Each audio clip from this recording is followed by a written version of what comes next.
The winning blueprint presents.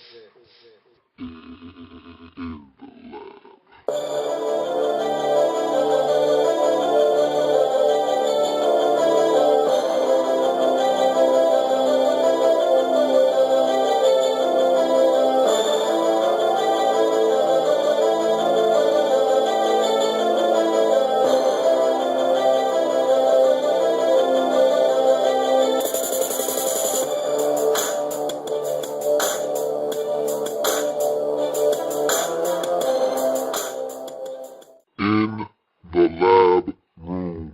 Moving on the slate of games, we find the Chicago Bears traveling to Jacksonville to take on the Jacksonville Jaguars, a game the Chicago Bears are supposed to win.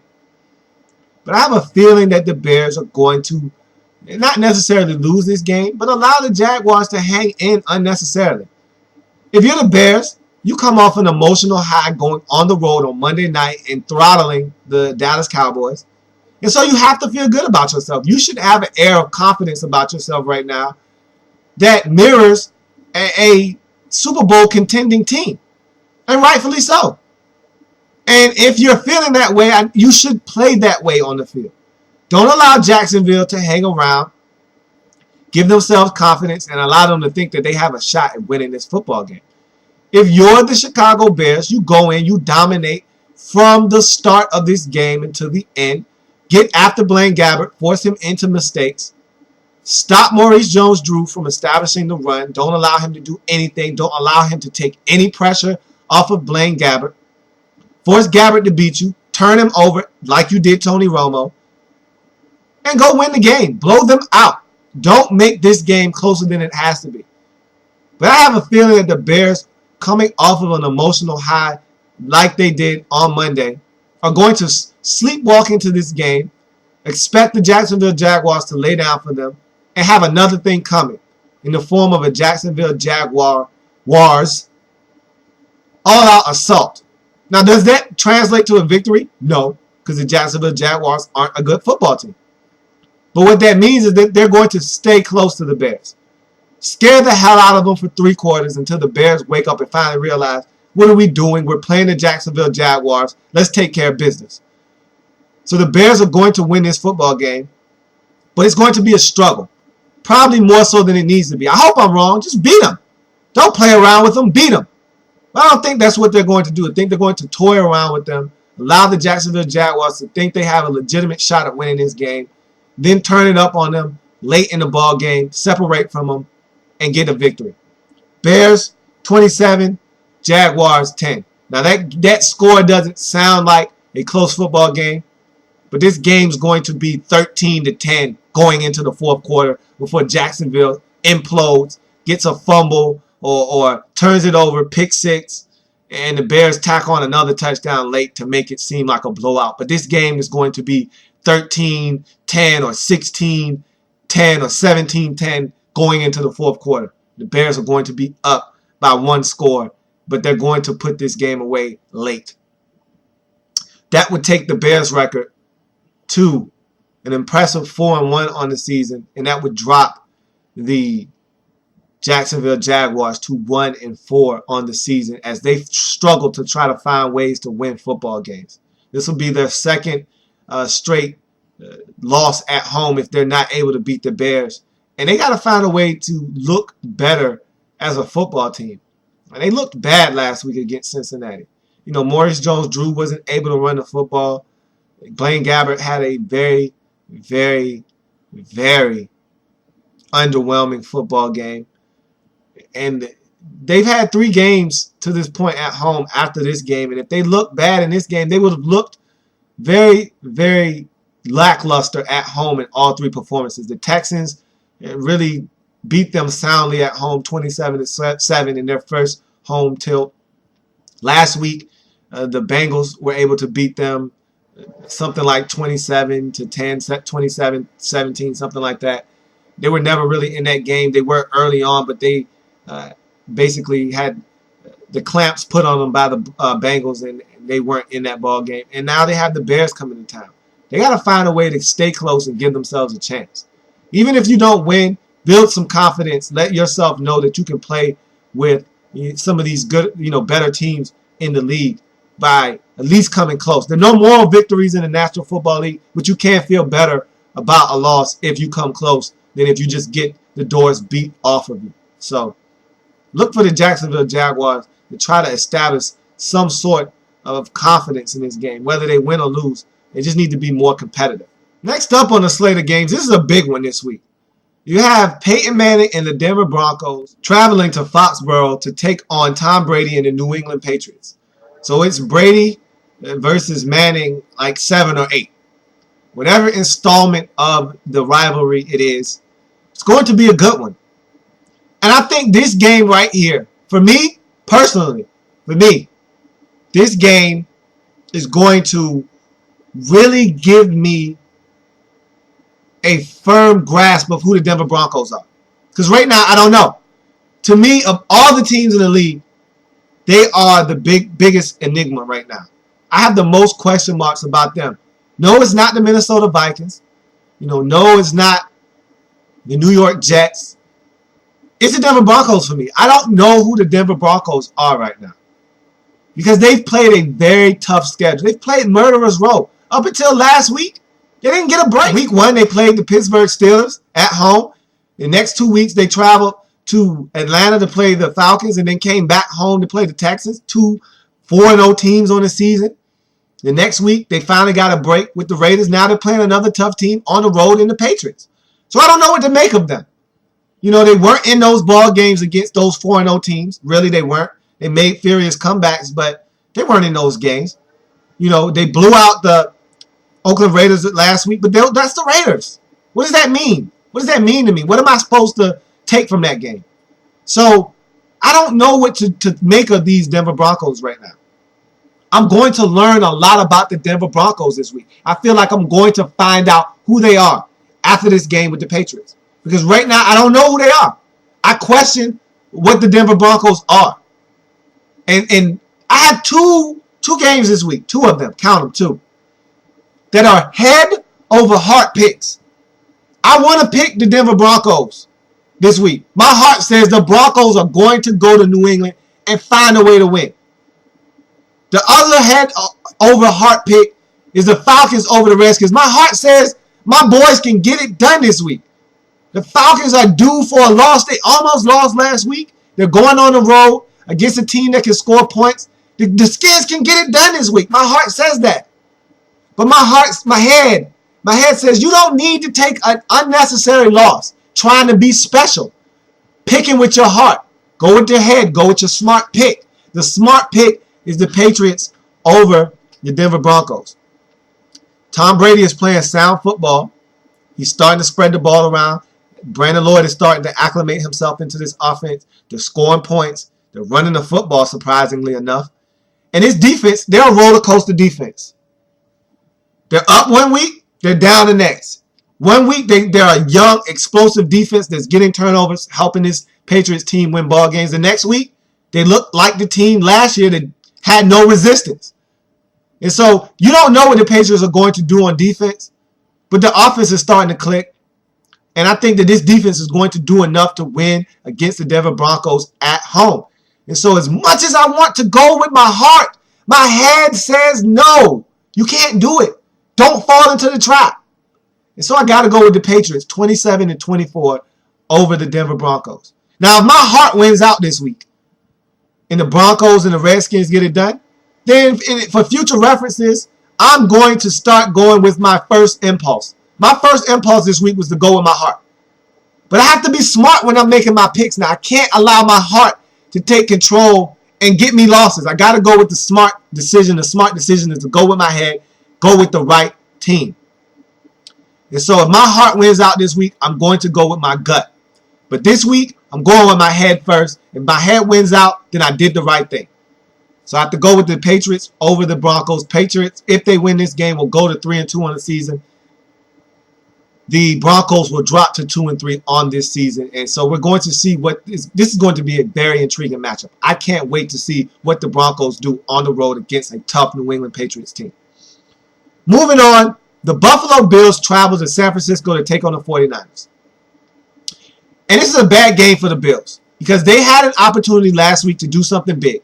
You know, put a stranglehold on that AFC East division, push the Patriots down, and really elevate themselves in the division. The Jets lost. They could have had the Patriots lose, and they could have been sitting atop that division looking pretty. Instead, they blew it.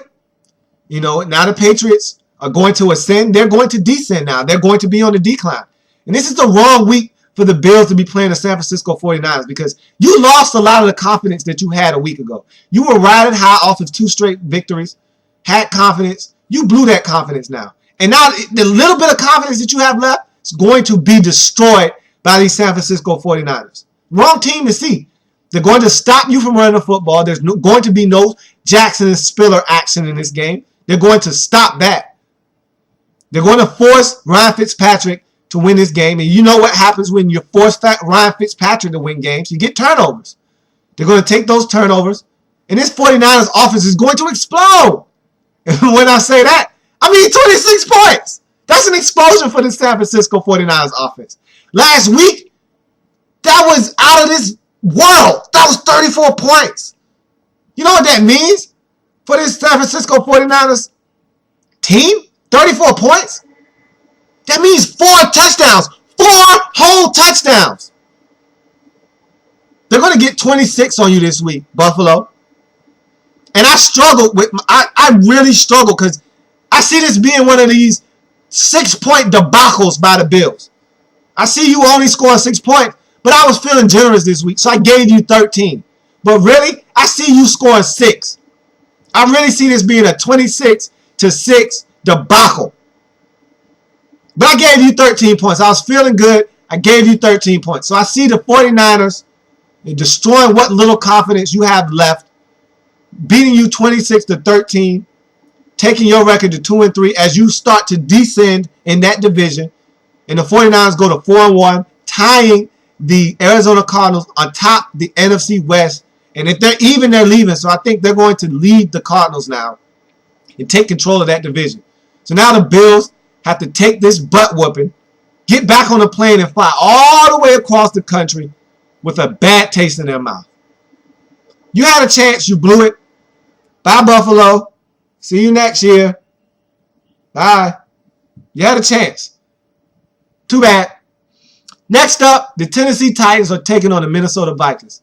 And very, very, very quietly, the Minnesota Vikings are 3-1 atop the NFC North Division. They're playing some really, really good football. Leslie Frazier has this Minnesota Vikings team playing good football. And who knew? Who saw this one coming? If you weren't watching football, if you just woke up from a coma that saw you fall asleep at the end of the 2011 season, you wake up and you say, Vikings 3-1, Bears 3-1, Packers 2-2, Lions 1-3. What happened? This division got turned upside down is what happened. The Vikings are playing good football. And they're here to stay. They're not going anywhere.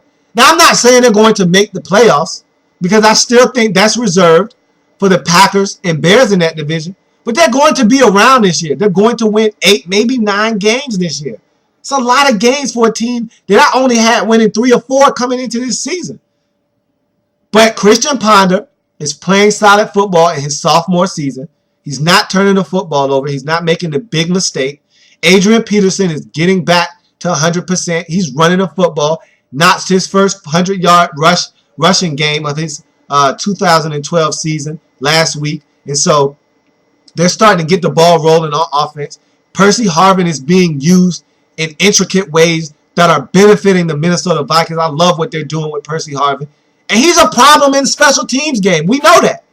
And so this Vikings team is doing everything they need to do to win, not to mention playing very sound football on the defensive side of the ball.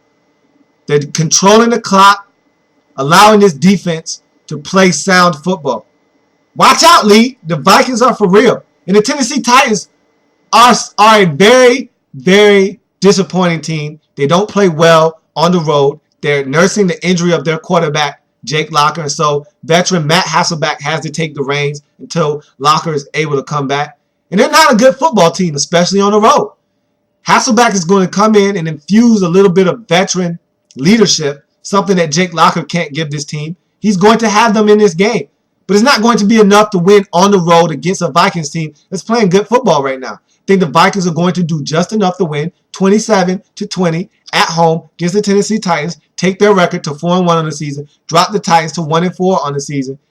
And I think that this Minnesota Vikings team is going to be around when it's all said and done. Are they going to make the playoffs? Are they going to get a ticket to the dance? Not sure about that. Can't go out on the limb and say they're going to do that right now. But I like the direction this is heading in. And kudos to Leslie Frazier for getting this thing turned around so soon. Because I was getting scared. I was afraid for Leslie Frazier this year. Thought he was going to be one of these coaches on the hot seat all year, ultimately getting fired at the end of the season. He's turned this thing around, and I think he's bought himself ample time in Minnesota to get this thing right. Last but not least, we find ourselves on the Sunday night game where the San Diego Chargers are taking on the New Orleans Saints in the come-home game. That's Joe Vick and head coach Sean Payton allowing the NFL allowing them to come home to this game and watch the Saints play. And so the Saints are going to be revved up. They're going to have the crowd, and they're looking for a win, man. They're desperate. And as much as I want to give them a win, I don't trust them anymore. I don't trust them at all. I trust the offense. I don't trust the New Orleans Saints defense at all. I just don't. I don't trust them to get anything done. I don't trust them to stop a team like the San Diego Chargers. I don't trust the San Diego Chargers to stop the New Orleans Saints offense. What I do trust, though, is that the Chargers will be able to stop them enough to win this football game. That's what I do trust. I don't trust New Orleans to win because they're not a winning football team this year. And I don't trust their defense to make enough plays to stop the San Diego Chargers from winning this football game. This is one thing I will say, though. And this is my last time doing this with the Chargers. I'm going to put faith in the Chargers to go on the road and win a game that normally I would say they would lose. The last time I went on the limb for the Chargers at home against the Atlanta Falcons, they threw up all over themselves and made me look like an idiot. So this is my last time going out on the limb for the San Diego Chargers. I think the Chargers are going to win this football game. I think the Chargers should win this football game. I'm going to pick the Chargers to win this football game. But if you stab me in the back this week, San Diego Chargers, I'm warning you. I'm wagging the finger at you. If you stab me in the back this week, make me look like a fool, pull my pants down, allow everybody to point and laugh at me, I am finished with you. I will pick you against meager and less than stellar opponents. I will pick you against the bottom feeders of this league. But when you play anybody with any kind of merit, I will have washed my hands clean of you. So I'm telling you, I'm warning you, San Diego. Don't disappoint me this week. I am picking you to go on the road and beat a winless New Orleans Saints football team. You can get this done. You should get this done. I am picking you to get this done. They don't play any defense. They're struggling on the defensive side of football. Yeah, Drew Brees is going to break Johnny Unitas' record. Yes, Drew Brees can score points still with this offense. Yes, they're going to be a handful on the offensive side of the football. I don't care about any of that. You should be a handful for them on the offensive side of football. You should be able to stop and slow down to a certain extent that New Orleans Saints offensive attack and do enough to win that football game. I'm going to give you the benefit of the doubt. Don't let me down. Saints 30, Chargers 34 in an absolute shootout on Sunday Night Football. Two defenses who can't do anything but just show up on the field and hope that the other team doesn't score. Again, this is one of those times that it's going to be a gunfight. Chargers, don't piss me off. Don't you do it. Don't show up to this gunfight with a knife and a butter knife at that. Don't do it. Show up. Phillip Rivers, show up. Guns are blazing, both of them. Fire them off. Till it's empty, put them back in the holster. So that's going to do it for the Sunday slate of games. Of course, I have omitted one game, that being the Redskins taking on the Atlanta Falcons. I will address that game in a separate segment called the Redskins Report. So I will do that separately. So that's going to do it for the Sunday slate of games. Also, of course, there's a Monday night game. We'll get to that on Monday. And so that's a touchdown. Throw it up. Tack on this quick extra point. I look to do big things this week. I'm hungry. Hungry like the wolf. I'm looking to do big things this week. I'm looking to continue to build off of what I did a week ago where I went 11-4. I'm looking to win 11 plus games, from here on out. Told you double digits or bust. For me, if I don't win double digit games in every given week from here on out, it's a bust for me. And this week is one less game than it was a week ago because 4 teams are off. Last week there was 2. This week there's 4. This week Dallas, Detroit, Tampa Bay, and Oakland are all off. And so 4 teams are off. That means 2 less games on the slate. And so I feel like I need to be 11-3 this week. 12-2. If I go 14-1, I'm going to come back a happy man because if I do that, I should be coming back talking to you about winning a football pool. But we'll see. Let's not get ahead of ourselves. Let's just take it one game at a time. And that's what I intend to do on Sunday as I notch victories one at a time and come back to you talking about how I had another successful week building off of what I did a week ago. This season is about to become real, and I'm as real as it gets. And so I'm about to turn it up. It's about to get hot, and I'm prepared to cook in the kitchen. So that's going to do it for this episode of In the Lab Room. I'm your host, Lou. I thank you for joining me on this beautiful, beautiful Friday afternoon. Enjoy the festivities of the weekend. A lot of college football, a lot of playoff baseball, a lot of NFL action. Enjoy all of it. I'll see you back here Monday, same time, same place. Enjoy the weekend. I'll see you next week. I'm out.